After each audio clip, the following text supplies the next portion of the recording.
Good morning. I am making this presentation to help you understand the results we obtained in our lab activity. We began on first week of classes. We continued on this second week of classes.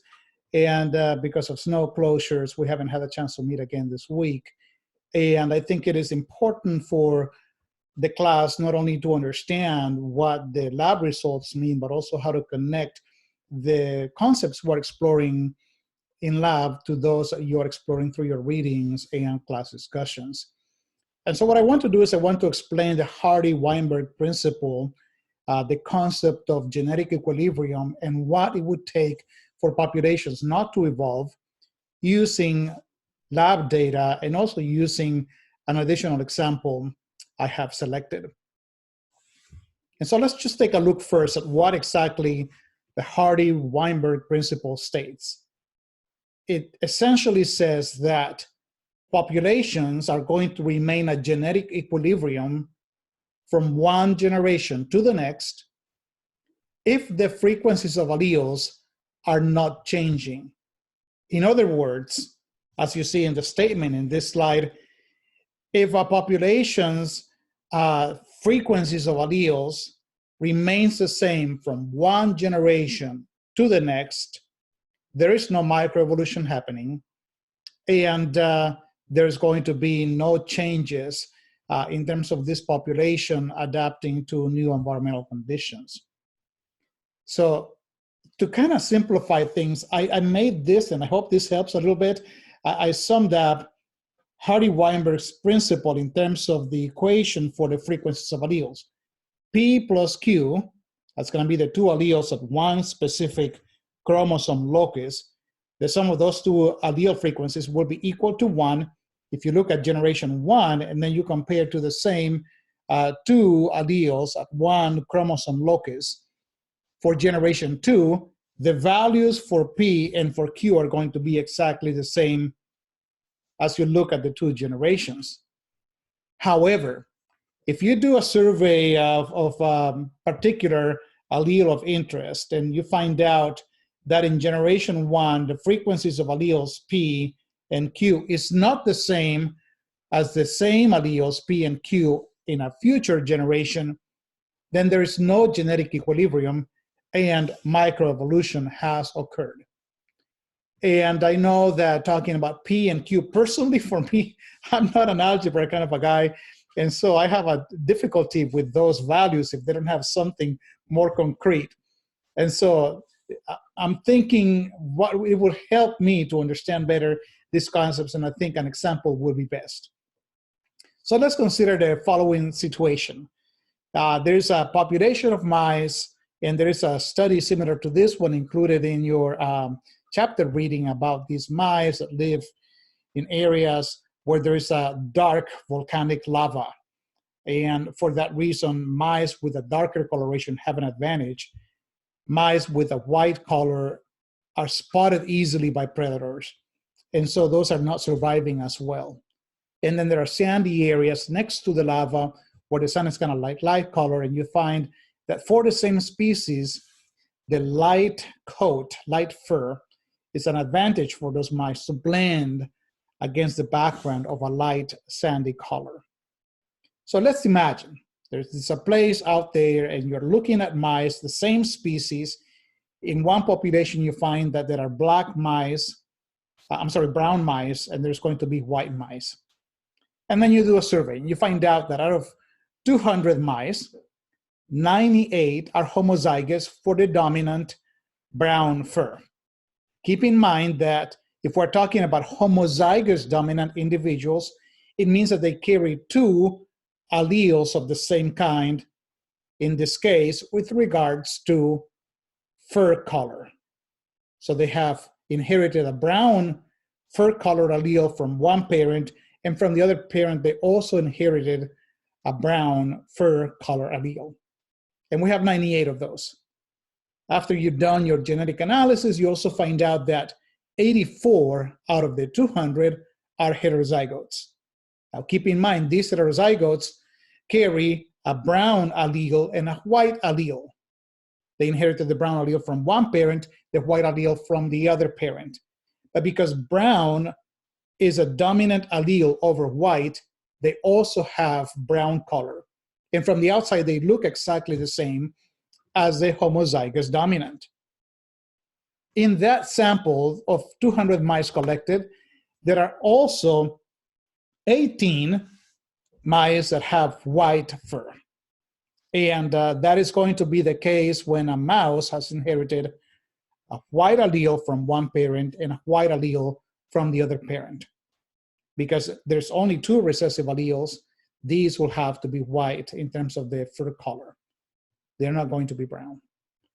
And so what we can do with this information, knowing that there's these specific numbers in this sample of 200 mice, then we can proceed to calculate the allele frequencies. Beginning with capital B, which is a symbol we're using for the brown fur allele. And we're also going to assign this, the symbol of P in the Hardy-Weinberg. We just arbitrarily have decided to do this. So brown is equal to P. And we have 98 mice that have two of these dominant brown alleles. For that reason, we're going to be taking the 98 and we're going to multiply that times 2. But remember that in this population of 200 mice, there are also those heterozygotes, which happen to carry each a brown allele. And we have 84 of those brown mice, which have one brown allele.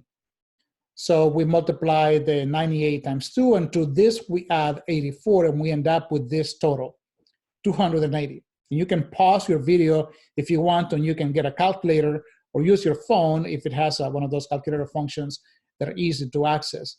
And you can do this simple math calculation. 280 brown alleles are present in this sampled population of mice. We divide this by the total number of alleles, which is going to be 400. Why 400? Remember that the total number of alleles in your study is going to be the number of individuals in the population you have surveyed times 2. And let's remember, why 2? Well, that's because for each specific gene locus, every individual has 2 alleles. That is because we have 2 chromosomes that are going to be equivalent in terms of the type of genetic information they carry. But as you know, one set of chromosomes comes from the father and the other one comes from the mother.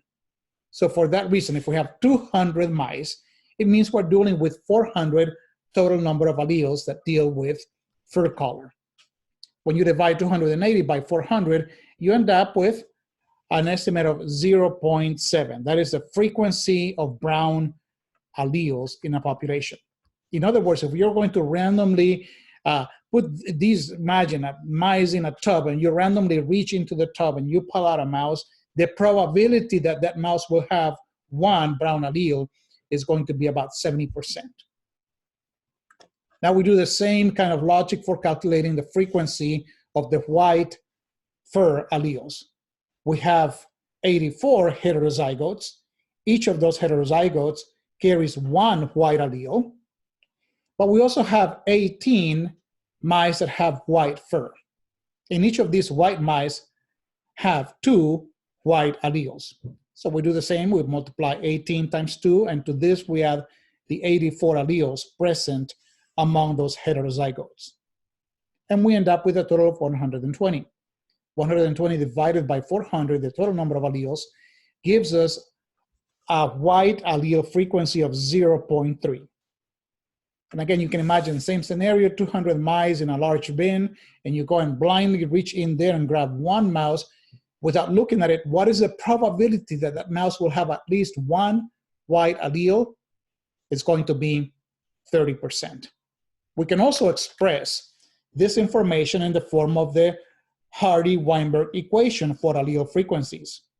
The sum of P plus Q must equal 1. 0.7 plus 0.3 equals 1 indeed. And so this is what you can do to figure out the frequency of alleles in a population at one generation. And what you can do is then later, a year later, go and sample another group of mice from the same population, from the same location, do the calculation of frequencies of alleles, If the frequencies are the same, there is no microevolution. The population is at genetic equilibrium, and there's going to be no change. Now, we can also use this kind of information to calculate genotype frequencies. If you know the allele frequencies, you can also calculate genotype frequencies. And here we're using the same example of mice, brown versus white. And so we have the numbers we have just obtained in the previous calculation. For brown, the frequency of alleles is 0.7, for white is 0.3.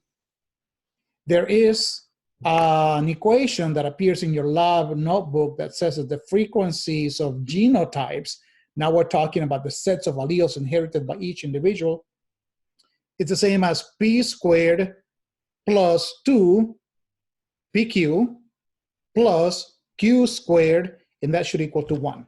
And that's what I have down here. If you look at this equation at the bottom of this slide, p squared plus 2pq plus q squared equals 1.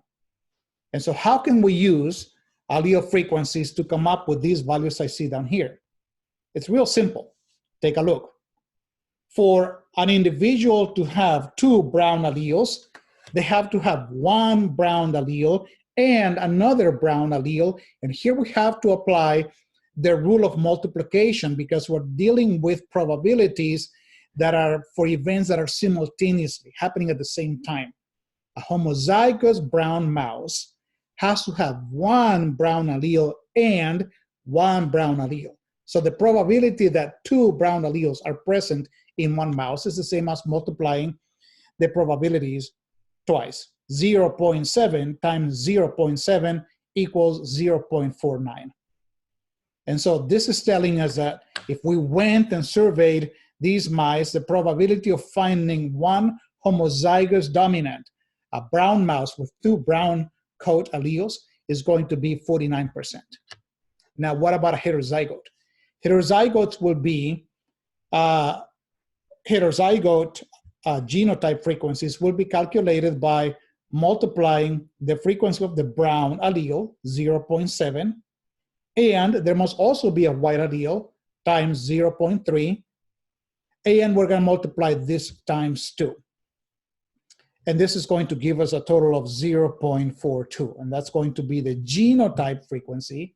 Remember, we're talking about genotypes now, mice with a combination of 2 alleles. And if you look at a white mouse, the probability of having a white allele is 0.3, but we want them to have 2 white alleles for this mouse to be white.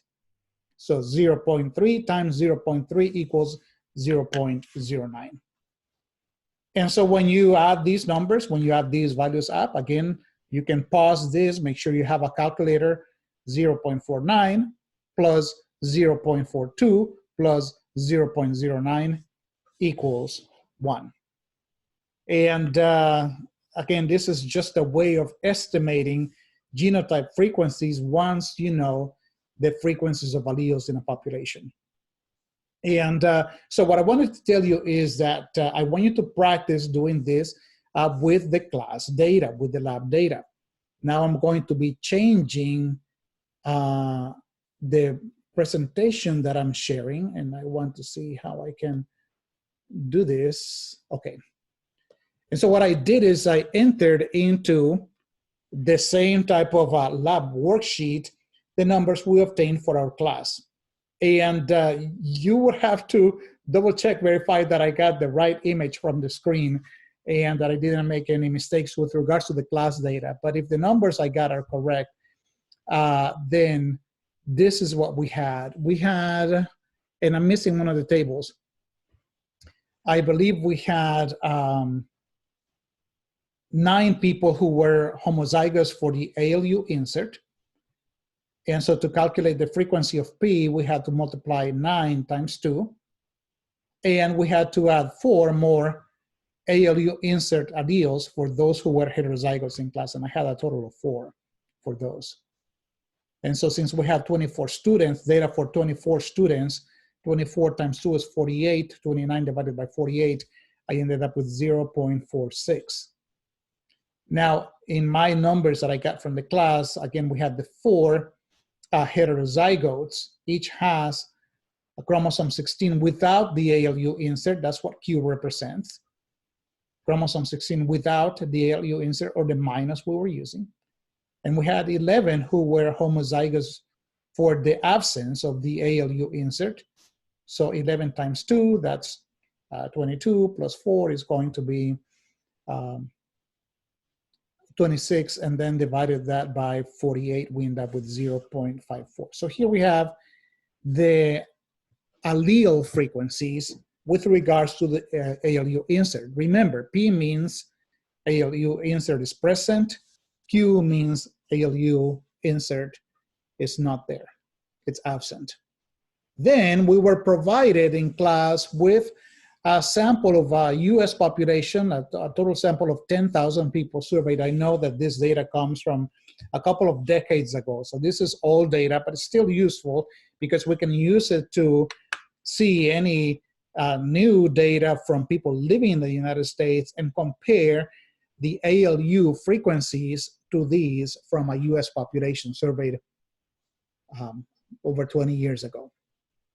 And so what we are asked to do in this case is to calculate the allele frequencies for P and for Q on this sample of 10,000 people. So 10,000 people times 2 means we have 20,000 alleles. And so we do the same logic as we did before. We had 2,422. Now I need to get my numbers straight. I apologize. 2,422 times 2. These are people that had 2 ALU inserts. Here we have the total number of heterozygotes, people with 1 ALU insert, but not 1 on the other chromosome 16. And so this gives us a sum of 10,372 ALU insert alleles divided by 20,000. We end up with this number. You can double check the numbers. I don't want to confuse you by repeating these numbers. And you can see here the calculation for the number of chromosome 16s without the ALU insert for the minus. So again, run your numbers, use a calculator, pause this video, and then come back to it. And so when you look at the questions we have here, let's focus on number 2. It says, compare our class data for allele frequencies with that of the random US population. Here is a US population randomly selected. And here is our class data. And you can see that the values are not going to be the same. For our class, P is 0.46. For this US population is 0.52. So here's the big moment.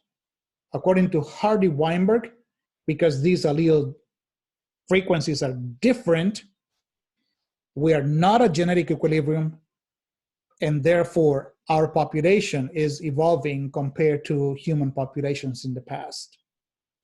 As we mentioned in class, we should not be surprised that that is the case. Take a look at the next set of questions here. Do they match? No, they do not match. Did we expect them to match? And I think for those in class who spoke up, then they said, no, we don't expect them to match. And so what reasons can we explain for the differences? Now I want you to think about the reasons that lead, the causes that lead to microevolution that may be at work in our class. Remember what can cause microevolution? For example, if you have a small population, if there is a flowing in or out of individuals from the population, if there's random mating, of course, nobody's mating in class. If you have natural selection happening. So which ones of those reasons can be explaining why our class data differs from a US population random sample surveyed a few years ago? So this is for you to think about and come up with the right answer. I am not going to give you the right answer, but I think I'm leading you in the direction. It shouldn't be too hard to find it. Question number 1 here. This is something that you may have to think about exactly what happened in your case. Question number 3.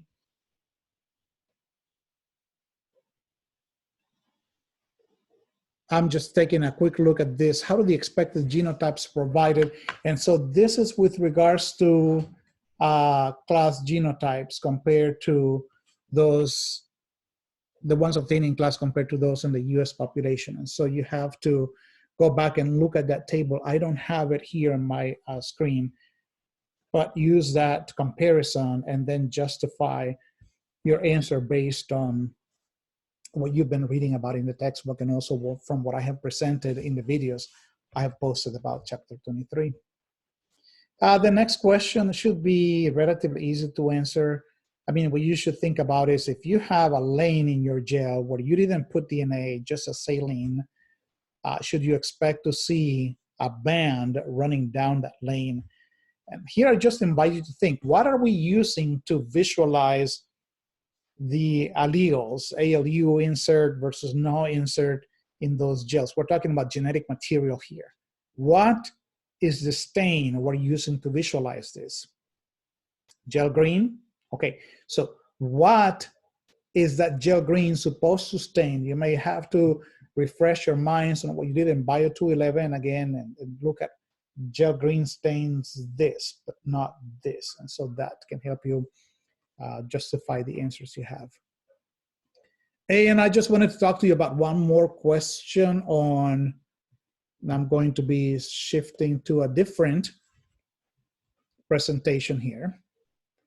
There is a question on at the end of day 1, and this one in particular, sometimes people ask me, hey, I can't find the answer to a question like in part 2, you added PCR master mix, and then it's asking what ingredients did this PCR master mix have to successfully amplify your DNA? And the answer, if you haven't found it yet, pay attention, here it is. I'm not gonna read it out loud, but it's in this illustration right here. There's something here that says master mix containing, oh my gosh, okay, so I gave it away. There you have the answer. And now with regards to the quiz, final, I'm wrapping this up here. To prepare for the quiz, I want you to know that I will be asking you to state either the Hardy-Weinberg equation for allele frequencies or the equation for genotype frequencies. So you should know both of these. I would also have a real simple example where you have to calculate allele frequencies or genotype frequencies using data that I will provide on the quiz. So you should practice calculating those frequencies using the information I provided in this presentation. I should even, maybe I'll post the slides along with the video so you can have that information to practice even further. One more thing that you can expect to see in the quiz is going to be like the functions of biotechnology tools we've used here, like what is the purpose of PCR, what is the purpose of agarose gel electrophoresis, how do we make more DNA if you have a small sample of DNA, how is DNA cut into fragments, and so all of those things you need to be reviewing. Study the questions in the post-lab. And so, for example, in the post-lab, there are questions that refer to the ingredients in the master mix. For example, what is stain and what is the number of bands you can see in a heterozygote individual versus a homozygote individual. So be sure you review those things. And I had a friend visiting here me a moment ago. Just say goodbye. Colette, come here. Colette, here she comes. This is my new girl. I want to introduce my new member of the family. Here's my Colette. Here's my French bulldog. She's so sweet. She's been walking around me as I was creating this video. Say goodbye. Bye-bye. I have my other girl too. Here, come on, Mika. Mika. And this is my little Chihuahua. Bye-bye, class.